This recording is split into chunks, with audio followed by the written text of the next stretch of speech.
Yes, guys, I am here. The Football Chronicles podcast. I've rebranded for the 85th time if you have already been here. If you are new here, might have found me from TikTok, other things. Might be on your recommended. I am not, NMD for short, whatever. Basically, what this is football podcast about basically any team. Sport United myself, but I'll be going over every single team you can think of in the Prem. If it's obviously relevant at the time. Mostly top six, maybe focusing on other teams like West Ham, etc. Just basically news is going about.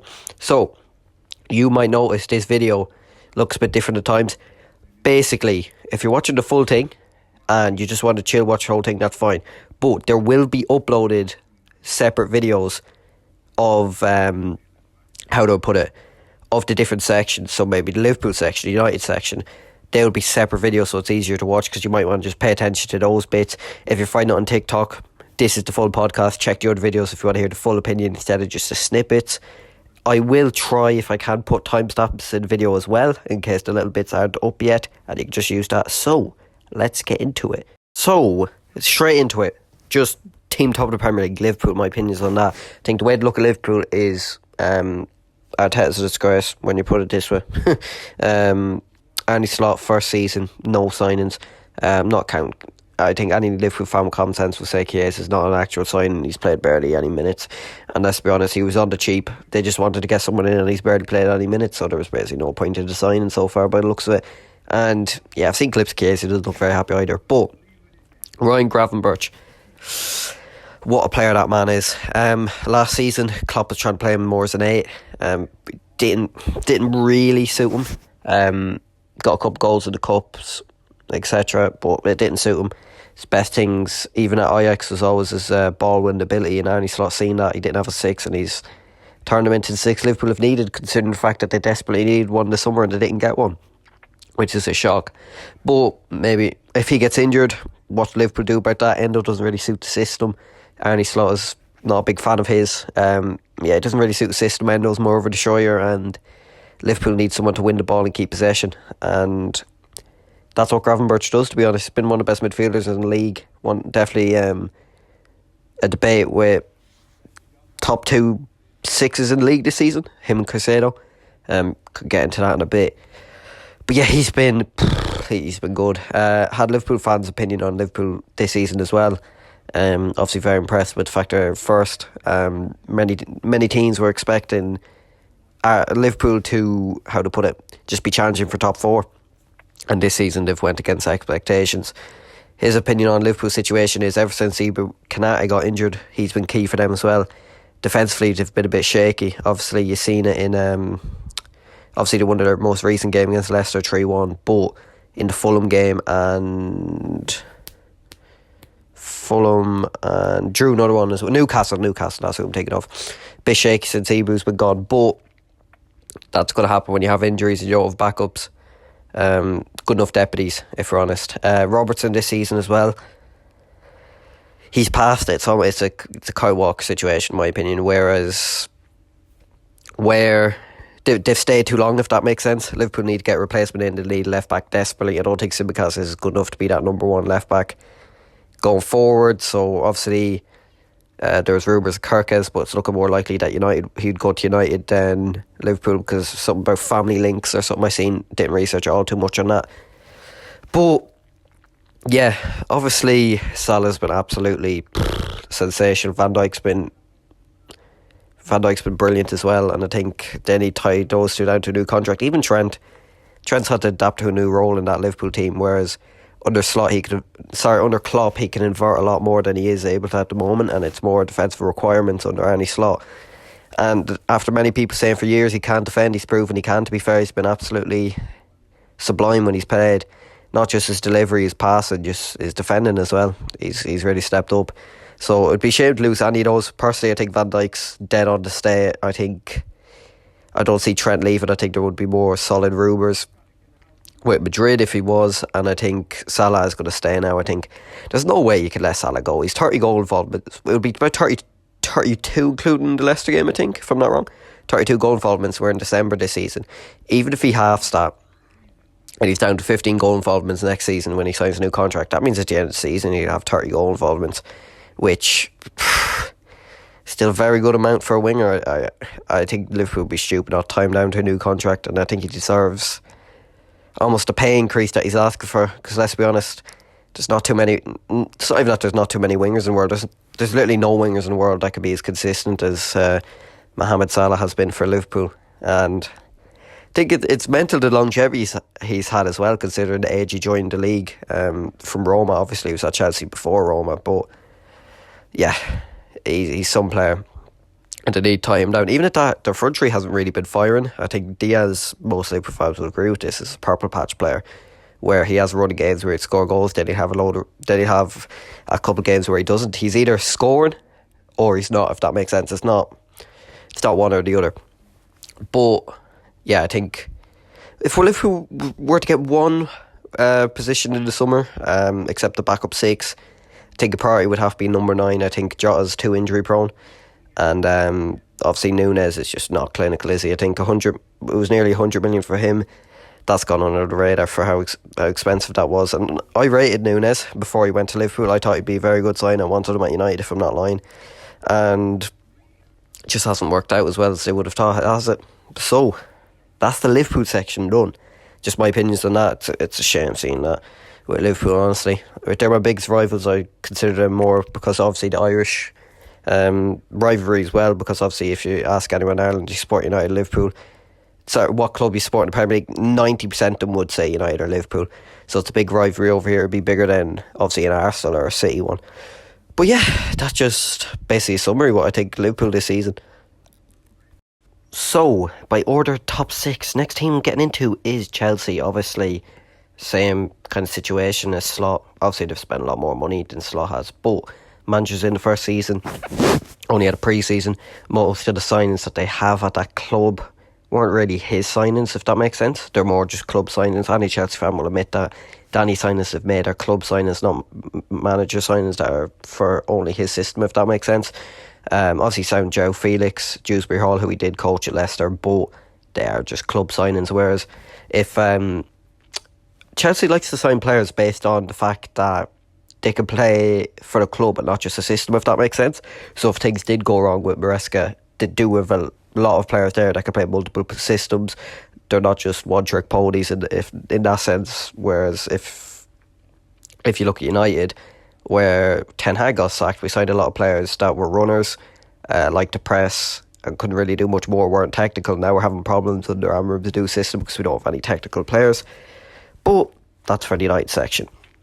Obviously Chelsea, yeah, Maresca's done a brilliant job, got them playing some good football. Second place ahead of schedule. They only would have won the top 4 this season. Considering how bad they looked under Pochettino and the fact they only kicked into gear in May because everyone else dropped off, and the turnaround to now is pretty mental if you think about it.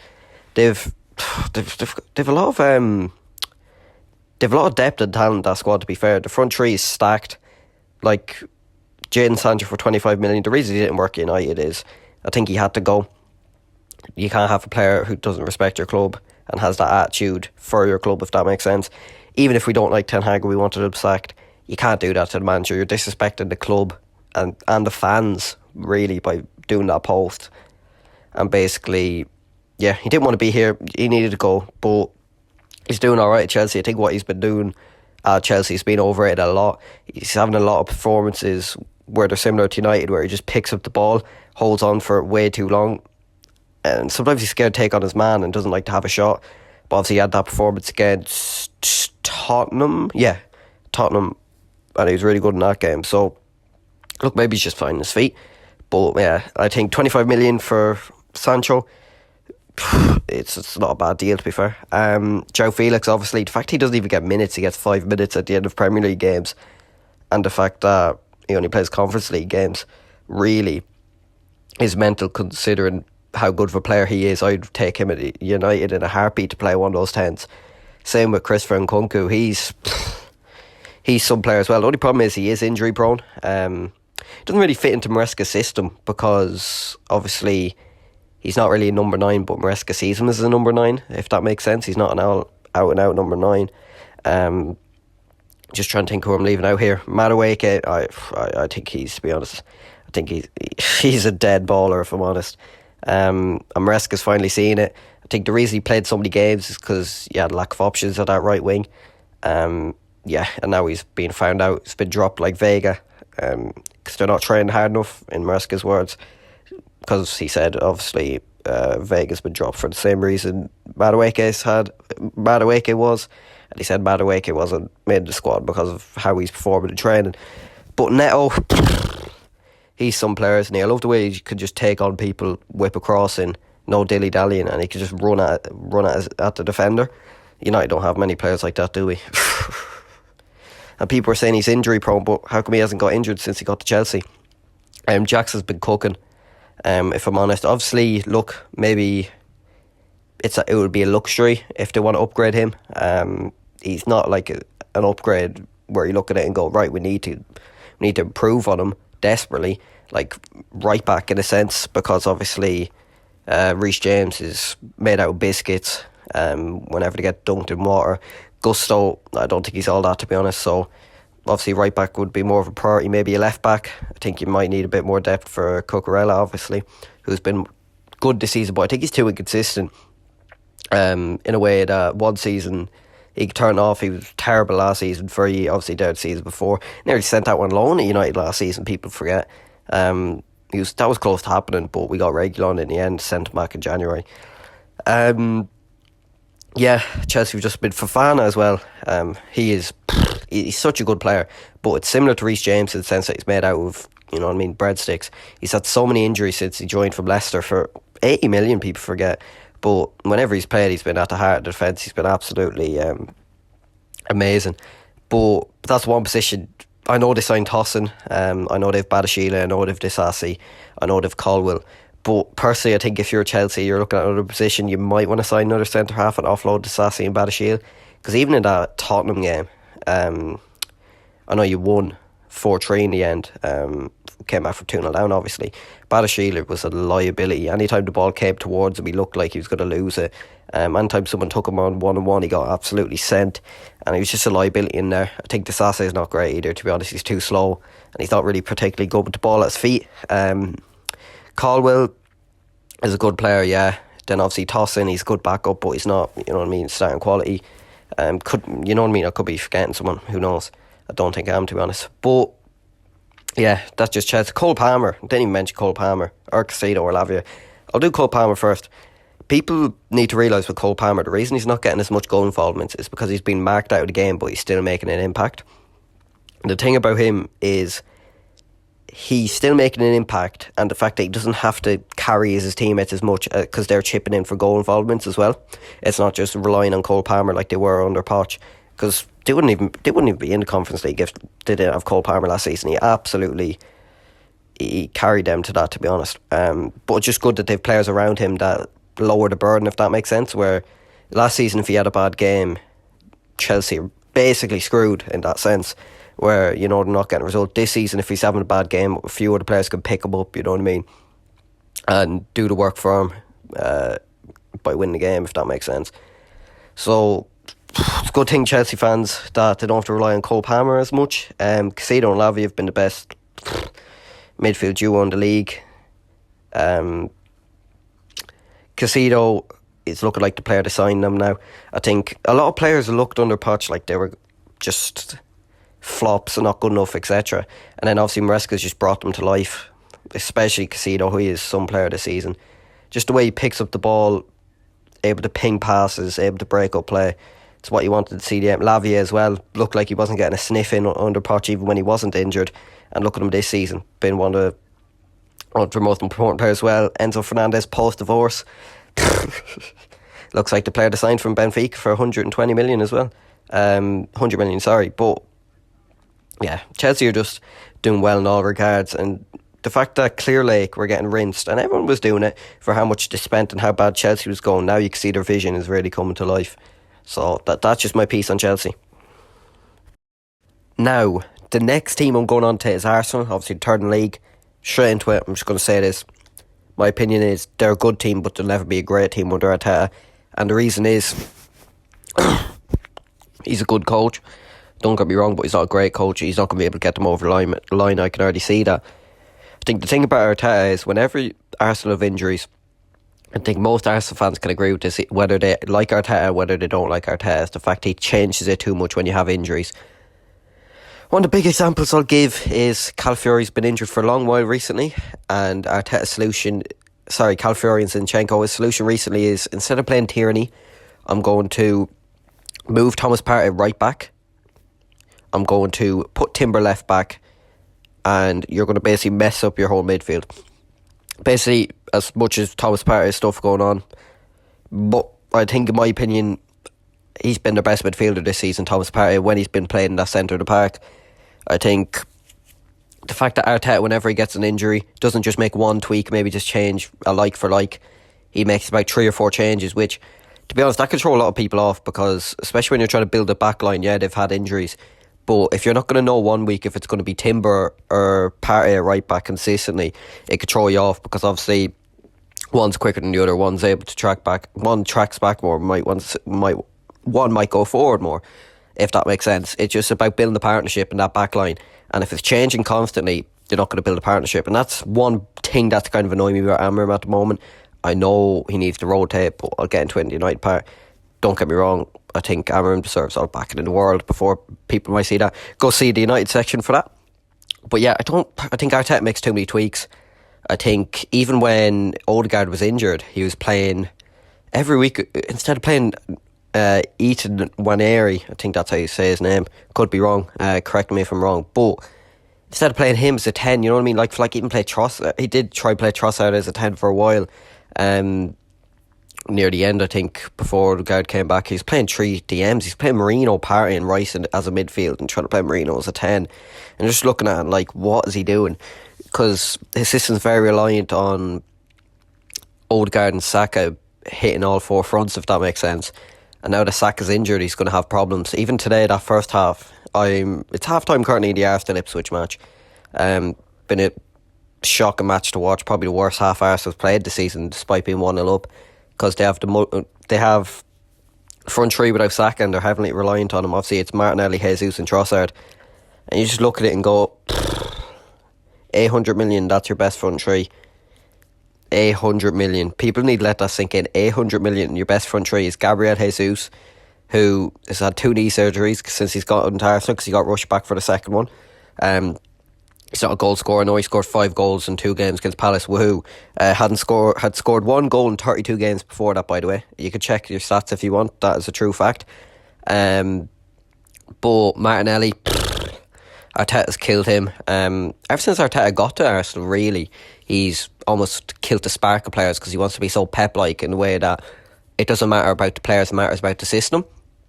Obviously, probing. But as you can see, that's why, in my opinion, Arteta's system's failing compared to last season. Because similar to Man City's, people think. No, I won't get into the Man City part, but basically, system's been figured out. He doesn't know how to adjust. He's struggling in games. Third place is very flattering for Arsenal, if that makes sense, because obviously Tottenham have been awful, United have been, and City have fallen off a cliff, so they'd be battling out for top 4 if City were on track this season. But yeah, Arteta just doesn't get over the line. I think Rice was signed as a 6, and he's not really. I don't think Arteta trusts him to be deployed as a 6, if that makes sense, because some games he's a 6, some games he's an 8, and obviously there's rumours going around that they're looking to sign another 6, so don't think Arteta really thought Rice would be what he thought he would be, if that makes sense, to be able to play that 6 role. I think you're so reliant on Saliba and Gabriel. It's absolutely how to put it, it's absolutely insane, if that makes sense, because you have no depth. As soon as one of them gets injured, you've seen it when Gabriel got injured, you have big problems, just because the fact that they're a very good partnership. Everyone can agree they're a world-class partnership, one of the best in Europe, but if one of them gets injured, or you lose one of them in the summer, they're going to have problems. And I think, to be honest, Saliba, if Arsenal won't win anything this season, I think Saliba would look at Real Madrid and go, I think that's for me, because Alaba's obviously, I know he's come back soon, or he already is back, but he's having problems injury-wise. He's a bit injury-prone. Rudiger, don't think they rate him too highly. They've had to throw in people from from the academy this season at centre half because we've had so many injuries. Eder Militao tore his ACL again, if I'm not wrong. Another long-term injury for him. And so they desperately need centre-back. That's why they're trying to get Euro in the summer, because they needed a centre-back. Because they know the centre-backs they do have are either injury-prone or they're maybe come to the end of their careers, if that makes sense. I'd say that's definitely the case for David Alba with his injuries. Yeah, but Arteta needs Saliba and Gabriel to stay fit desperately. Because they've Jakub Kiwior as a backup at centre half, and he's a disgusting excuse for a football player. He's not good enough for Arsenal, is he? Maybe a disgusting excuse for football players by Harris, but he's not good enough for Arsenal, is he? But yeah, that's just my opinions on Arsenal. I think Arteta's good, but he's not going to be a great manager and can't get them over the line. 800 million, that's the squad he has to represent for, is pretty mental, considering that they have no squad. He was complaining last season about having too big of a squad, and now he's complaining having too little. You made the decisions, you and Edu. So look, that's my opinions on Arsenal. So the next, how to put it, I'm going to lump City and Tottenham together, because to be honest, I could say a good bit on City. Don't really want to say much on Tottenham. I think they're in top 6 on merit, big 6 clubs, blah blah. Yeah, I'll get Tottenham out of the way. I think about Tottenham is they have a nice stadium, one of the best stadiums in the world. Don't really have they do have the finances, if that makes sense, but they don't really have the ownership that will spend it properly in that regard. And I think they have a manager at the moment who is too rigid in his principles, if that makes sense. There's nothing right. What people need to understand is Tottenham don't play attacking football, they play gung-ho football. I was watching this Tottenham fan, and he's spot on he was on Side TV's channel. Go check it out. It was Midday Madness, I think it was. I think his name was Sava.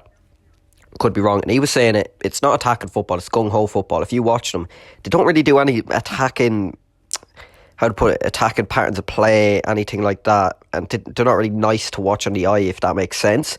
They seem like they do because there's so many people forward and they only worry about what happens in one half of the pitch. Yes, they're one of the top scoring teams in the league this season, but they're also one of the most conceding team in the league this season as well. And it's just because they focus on what happens in one half of the pitch. I think Ange's, stubbornness, no matter how a game is going, to gung-ho, everyone press and play this high line past the halfway line at all times, is just stupid. Nearly cost them the game against United, even though they got through it in the end. Fraser Foster and obviously just what they were doing, that's what I mean actually with Ange's rigidness. They have a keeper in goals who can't play out from the back because Vicaro's injured.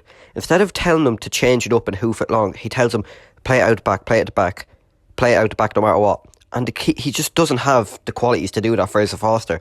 And that's just another reason why my opinion, Ange needs to go. The only reason people are clinging on to Ange is the fact that they think he plays this attractive style of football, Tottenham score goals. I think their last 42 matches, this is start seeing 47 matches, they've 21 wins, 21 losses and 5 draws. That's absolutely mental and unacceptable.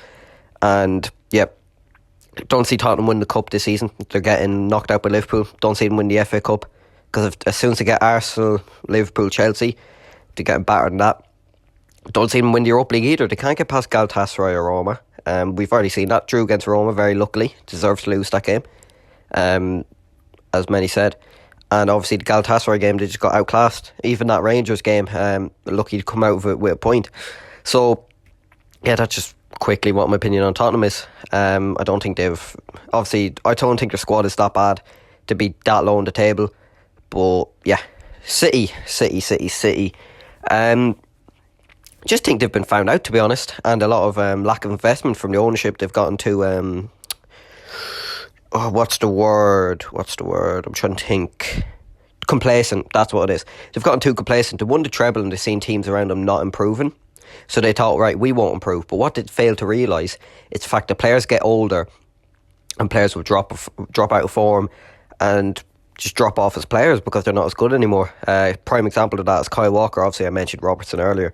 Kyle Walker was begged to stay. He could have went to Bayern Munich with his 2 families, He didn't stay at City because Pep begged him, and look what's happened. He's been absolutely shambolic. I think De Bruyne, his body's broken. He can't play in 90 minutes. He doesn't look like he can even run full pelt anymore. He just looks like he can't handle the intensity of the Premier League anymore. And it's the main thing is because the main reason that is because he's been run into the ground. He's been one of the best midfielders the Premier League's ever seen for the last few years.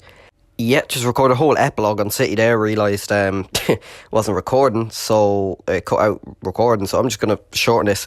Saying about Bernardo Silva, he's been run into the ground as well. I think Savio could be a baller. I think it's a shame that he's not being nurtured in. It would have been nice. Imagine that you said 2 years ago Savio was the same age, he could be nurtured in that treble side. Would have done wonders for them. But yeah, I think Pep, anyone saying Pep should be sacked, I think he's to take a little bit of responsibility, but Pep deserves chances somewhere to rebuild that City squad, because that City squad's not good enough. A lot of aging players, a lot of players that are not good enough. Big examples, Matthews Nunes, just not City quality, is he? He wasn't even Wolves' fourth, fifth best player when they signed him. I think Pep. Who do you get better than Pep? Pep's one of the best managers in the Premier the world has ever seen. It would be foolish to sack Pep and replace him with someone who's trying to work with this squad. I don't think results would improve, to be honest. But in order it's a shorter summary in City, would have wanted to say more, but I'm actually so annoyed the fact that I recorded that whole thing and it's not saved. But yeah, that's my opinions on Tottenham City. Now, the big one, the one that a lot of people might be waiting for, my opinions on my team, United. As soon as I get into this, any criticism towards Amorim, I'm not any this stupid Amorim out, it's his fault. There's nothing wrong with dissecting what a manager's doing and pointing out some things that you don't like. By no means is his fault. I'm going to get, you know what, I want to get into his few mistakes so far first.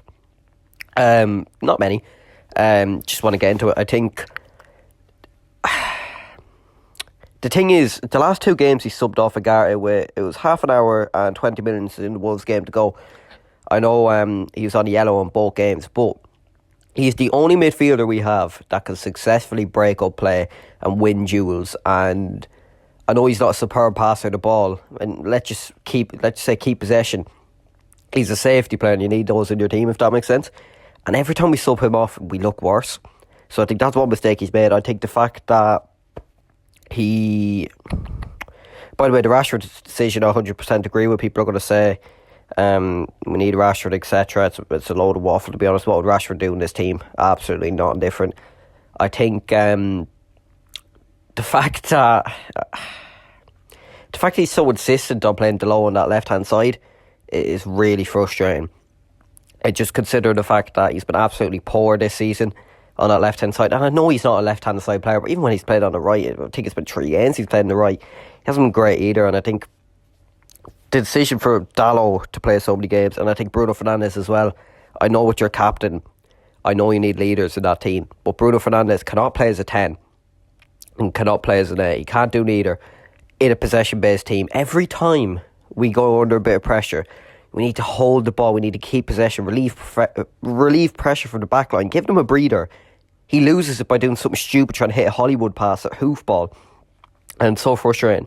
And I think that's the one thing I don't like the most about Amorim so far, is his insistence on Bruno Fernandes, and I think that needs to change. But other than that, I think he's doing anything he can, and he's going to do the right things. We have a good manager, and he's probably the best, he's definitely the best one we could have got anyways. I think anyone who's saying, I see these 12-year-olds on Instagram Reels and all these TikTok comment sections saying we should never sack Ten Hag. Where was Ten Hag getting wins? The thing about Ten Hag that people need to realise is the fact that he got it backwards. He set us back years. He spent 600 million. This squad has no technical floor whatsoever. We have a lot of runners, players that like to run a lot, not players that can pick up the ball at their feet, get it past the player, one touch, two touch football. We've players that want to play a counter-attacking system. In Amorim's first year, Ten Hag's first year, he papered the cracks, got us the Carabao Cup and got us top 3. He papered the cracks playing defence football. The second year, he tried to implement his football, and the problem with that is as soon as we start pressing, he sells Fred and keeps McTominay when Fred was arguably our best pressing midfielder. Okay, so, and the thing is, the first season should have been paying under Ten Hag, and then you should have improved in second season, seeing the style of play. The first season should have been paying, obviously, you know, you're building your style of play. Then the second season should have been the better season, not the other way around. And Ten Hag set us back years for that. He signed for nearly 150 million. He signed Rasmus Højlund, who would rather be Roman Reigns. I backed Højlund for so long, especially in that first season. This season, I'm just done with it because the thing is, you see in that first season, you look at it, he's not getting service. He's a decent finisher. One thing to say about Højlund is he is a good finisher. Whenever he gets a chance, he takes it.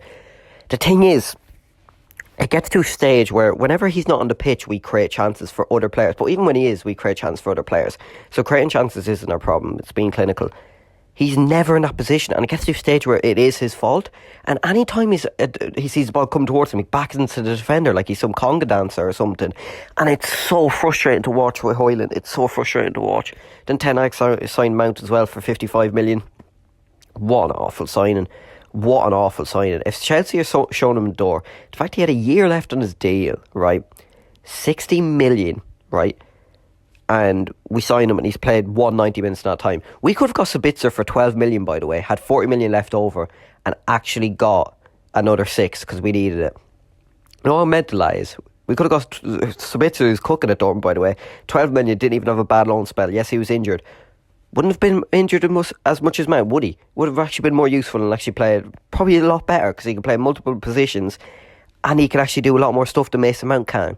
Mason Mount was renowned for having good set pieces, and I've not seen him take one good set piece since he's been at the club, except the corner against Crystal Palace in the Carabao Cup in his first start. Onana. We sold David De Gea for a ball-playing keeper, for a keeper that can't play with the ball at his feet, and every time he tries to hit it long.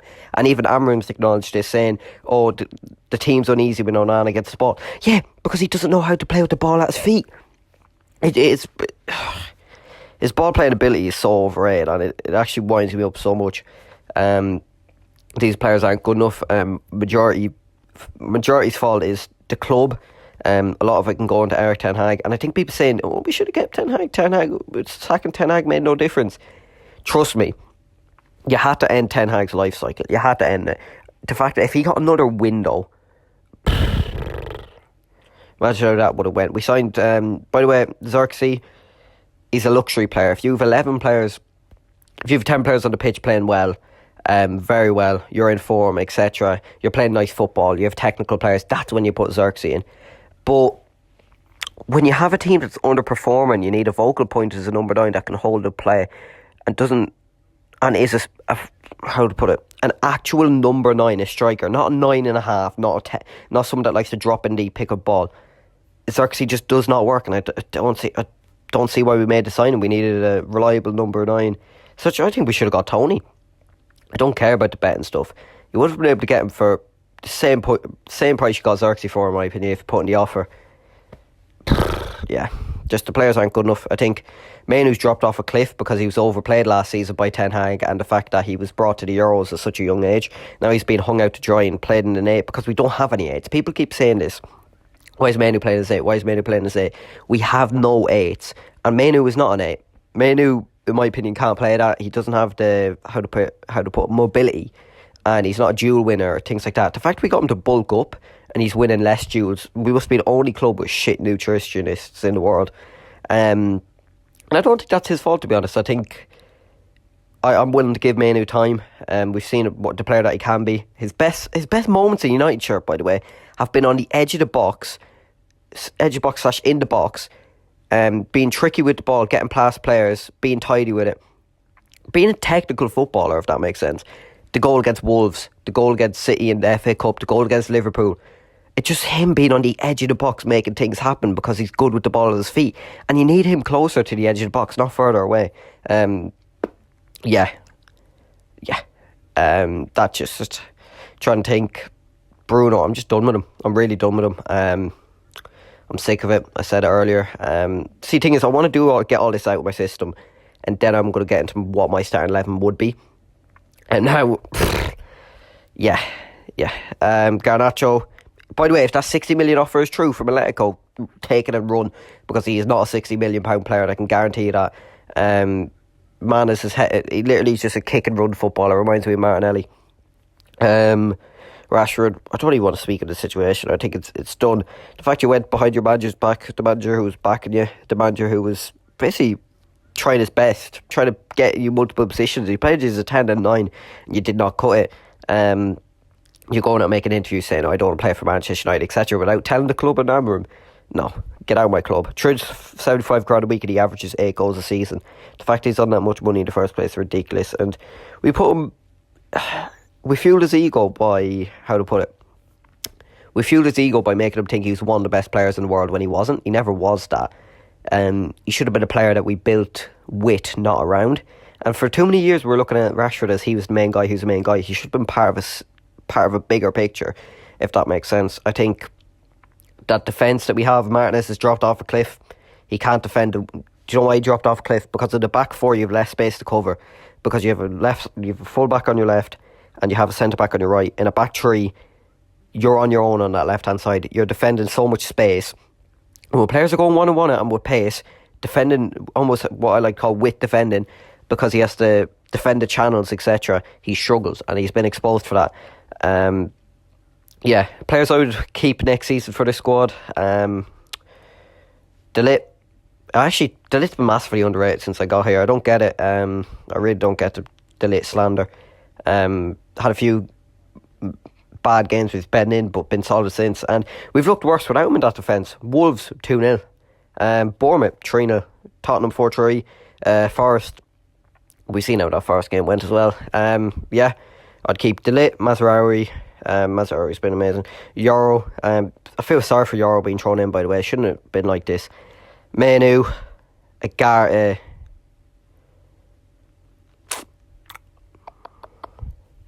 Ahmad. By the way, what a player he is. That would probably be it. It won't happen. All those other players won't go, but that'll probably be it. Now, this is, by the way, you see it in a second, my ideal Manchester United 11 with what we have currently. Now, I had this lineup made before the Wolves game. Malasey has fallen out with Amorim. I don't know what's happened. Maybe Malasey tried to take a stand or something like that with Rashford, trying to get some protests going, but he's the only one doing it. I don't know, because they're, you know what I mean, you don't know what's going on with them. Obviously, you can see Onana. The only reason I had Mazraoui as that left centre back, and I had Mazraoui as that left centre back, and I had Malasey at left back. To be honest, it's just we're playing full backs at the moment because we have no wingers that can be doing that full-back role, if that makes sense. They're not necessarily full-backs, they're really wingers playing in full-back positions in Amorim's system of sport, and anyways, we just don't have the players that can do that. The only winger that can play at that full-back position, in my opinion, well, is Ahmad, and we need him further up the pitch. So, Onana, Martinez, De Ligt, Euro. I don't want to throw Euro in, but he's better than what we have. It's probably our only option, to be honest. Dalot on that right hand side, I don't think he's going to drop Dalot, and this is me being reasonable as well. That's why Bruno's in the A. I think if you have to put Bruno anywhere, Bruno's not a dribbler, he's not a technical footballer, he can't play with the ball at his feet and dribble. You can't play him as a 10, drop him in as an A. If you have to play him, that's why he's there. Gary, obviously, a bit of knows Amorim's system inside out, been very good since Amorim got here. Mazraoui, I think, no, he hasn't played that left wing back role, such as say under Amorim, but I think he can't be any worse than Dalot, can he? Then obviously Højlund's only starting ahead of Xerxes just for the fact that Xerxes not number 9. We need him out number 9. If I could have none of them, I'd play none of them, but you need to play one of them. Menu, for my reasons earlier with the 10 position, I think Menu position earlier, we need him more in the...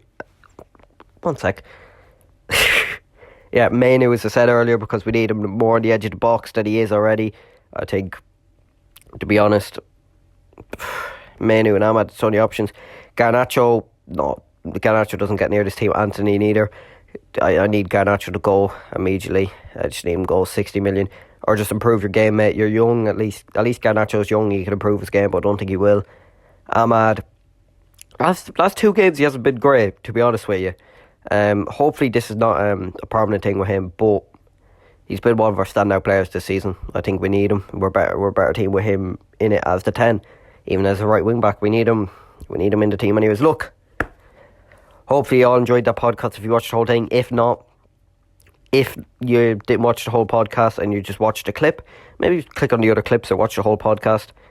Hopefully you enjoyed that. That is episode 1. We are back. This took a long time to edit and all that, so hopefully you enjoyed it. And see you.